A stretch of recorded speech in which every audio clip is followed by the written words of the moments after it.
Hello and welcome to the latest video in IR Magazine's Wednesday Winners video series, where we interview IR Magazine award winners from around the world in a socially distanced manner.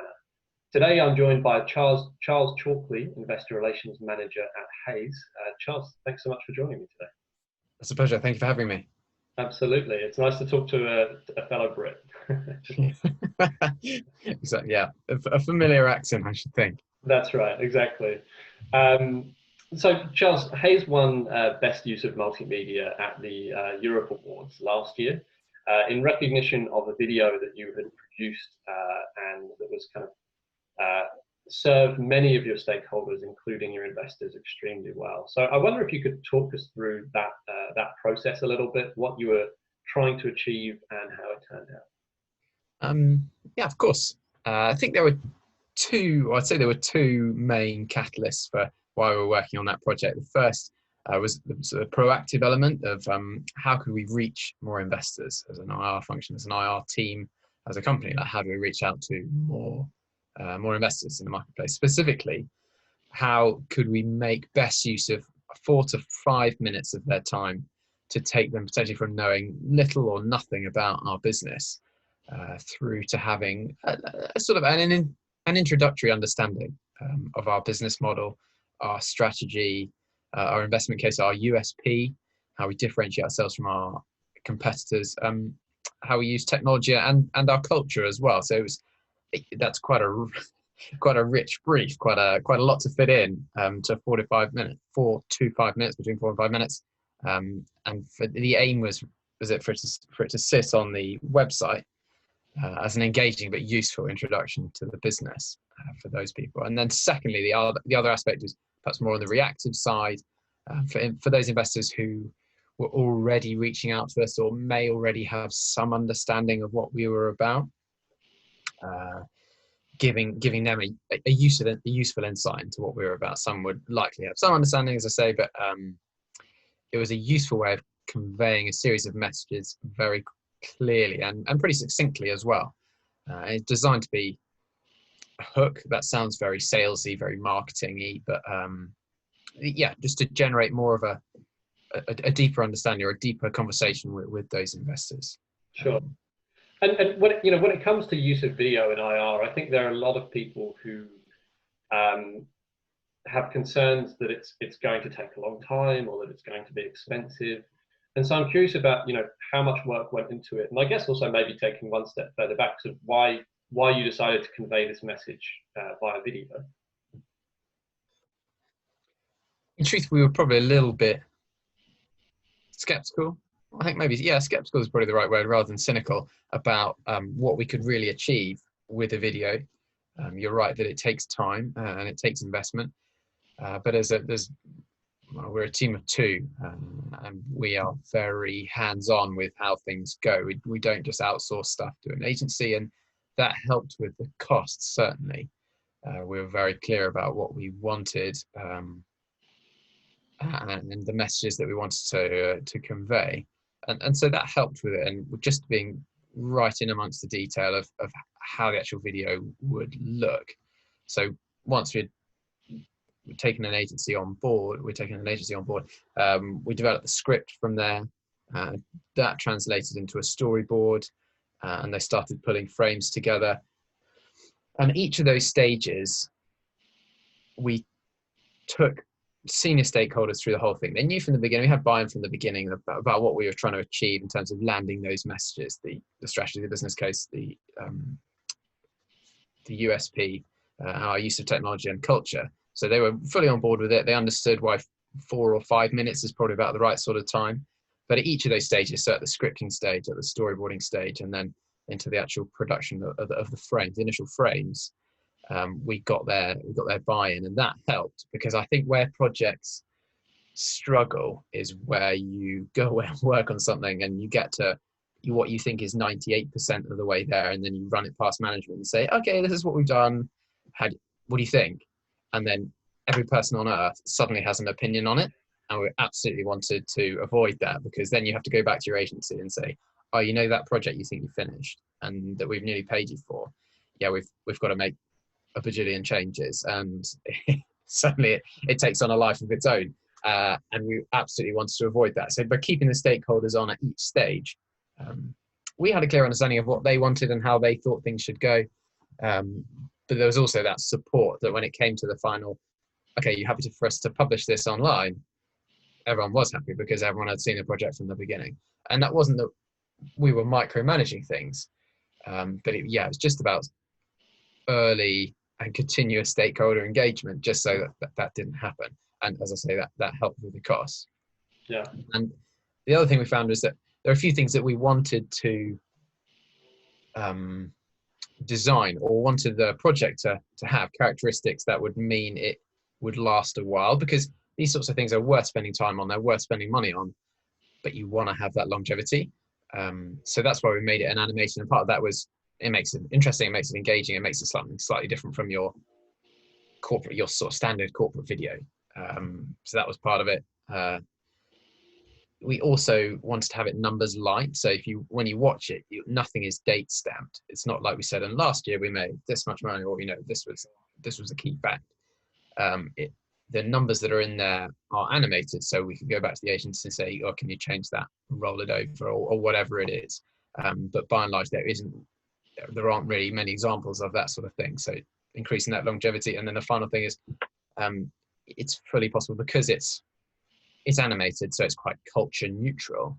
You can translate it into lots of different languages, and that's something that we are probably looking at for the coming year, rolling out further across the business into languages other than English, which is tougher to do if you've got people speaking. It was a narrated video with text on the screen, and you can adjust those things by getting a new voiceover artist. And that culture neutral element lends itself to that. So you get that longevity, and you increase your return on investment because it can stay around for that much longer. Yeah, I think that was certainly an eye-catching part of the video. I think, as you say, it increases the shelf life, and I think that's a very effective use of resource. But with that in mind, I'm curious about sort of how you assess the effectiveness of this video that you worked on. Is this the case that you're looking at the analytics of wherever it's hosted and seeing how many times it's been viewed, or how long people have watched it, or is it anecdotal? Were you talking to investors and analysts and saying, "Hey, have you seen the new video? What do you think?" Was it a mixture of both? Sort of, how do you think about the effectiveness of it? Yeah, sure. Well, as an ex-analyst, I'm always hungry for data. So I was tracking the numbers, because we published it on YouTube, and we also did a reduced version. So we had one that was 4.5 minutes long, and then we cut it down, we distilled it again down to 1.5 minutes, which went on Twitter. And I was tracking the views of both of those things. So you get a sense of how many people are watching. And you can tell as well how long people are watching for, and that tells you a little bit about the level of engagement, but it doesn't really tell you whether your key messages have sunk in, or whether people understand what it is that you're trying to get across, what it is that you want them to know by the end of that 4.5 minutes or 1.5 minutes. And so we had to go to the anecdotal stuff as well, ask investors that we'd sent it to in advance of meetings with management or in advance of meetings with us, and said, we'd send it across and say, this is a useful framework for you to understand a little bit more about what we will speak about in our meeting. And then in the meeting itself said, how did you find the video? What was it like? Did you get a sense of it? And also as an IR team, by how much they then know when they come into the room and the level of questions that they ask you, you get a pretty clear view of whether your video is doing what you designed it to, whether they have got that initial understanding. Yeah, I was just going to ask whether you've noticed a difference in the nature of questions, for sort of introductory meetings with investors. Of course, if it's a long-standing investor, they understand who you are and what you're doing. But prospective investors, sending them the video and then seeing, as you say, the questions they have, the nature of the conversation. I suppose that's a pretty tangible way of gauging the effectiveness. Certainly, yeah, and thankfully it did make a difference. It had made an impact, and that I guess that adds confidence to future projects perhaps. But to have that change, that we weren't getting the most basic questions of, does your business do this? How do you generate income? Where does your profit come through? That sort of thing was an indication that yeah, things have changed. So the video is useful in that sense that we used to get those sort of questions, and we get them a lot less now. Yeah. Yeah, and I think, to the extent that your management team are involved in those meetings with prospective investors, it presumably sort of reinforces that feedback loop of like, this was a worthwhile project. I'm glad we played a role in this, and it's being effective. Yeah, I think that's absolutely fair. And in terms of a good IR team's job, part of it is prepping investors to an extent, like as much as you can, for the meetings that they have with your senior managers, because you don't want to put them in front of the senior manager and they're saying, okay, so how do you spell your company name, or that, whatever hyperbolized question you give as an example, whatever it is, but you want to make sure that they're not sort of gratuitously using management time. And management love meeting investors and they're keen for it all the time, but there's a certain level of meeting where I think actually the IR team should be managing that, and part of that process is making sure they understand the business and how the drivers work, what the levers are, and that was certainly part of what the video did. Yeah. So of course now, Charles, we're living through a period of time where everyone is sort of forced to adopt video meetings in the way that we are now, and sort of video communications much more. As a result of COVID, we're not able to go and meet in person and so on. And so I'm curious about how you view this video that you produced through that lens, and whether there are other things that you're doing in a multimedia context as part of your IR program, sort of post-COVID or sort of during COVID.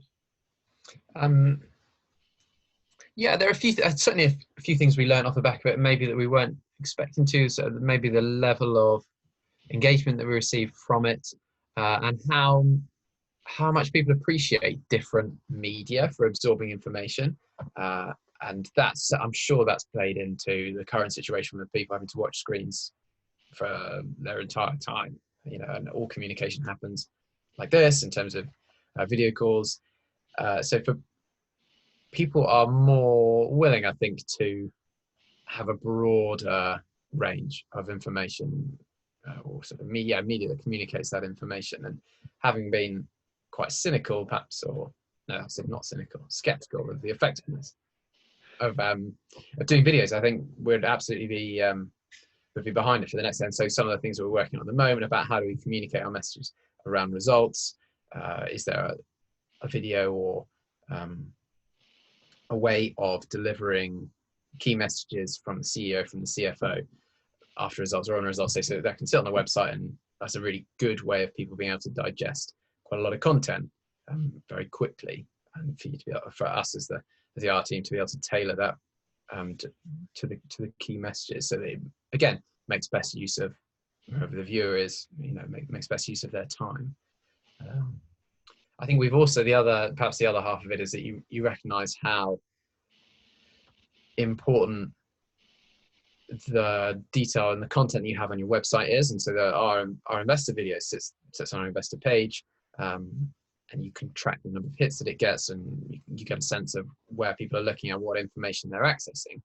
And one of the things we've done recently is put 5 years of historical financials as a downloadable Excel onto our website, and that's been phenomenally well received. And a number of comments saying, "This is madness. Why do more companies not do this? You've already told us what the numbers are.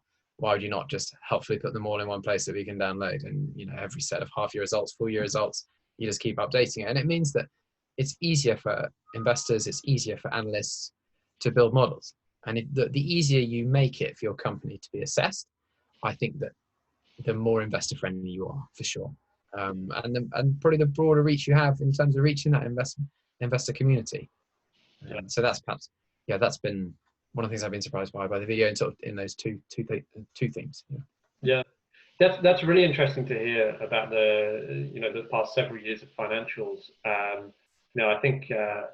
I think analysts have a really hard time at the moment trying to figure out what's going on and what they're writing. And so I think to the extent that IR teams can help provide easy access to past financials and information in a way that is easy to analyze, i.e. in an Excel sheet or similar, I think that's tremendously helpful. So really interesting to hear. But Charles, I want to say a big thank you for joining me today. Thoroughly enjoyed this conversation, and yeah, I hope you stay safe and sane. So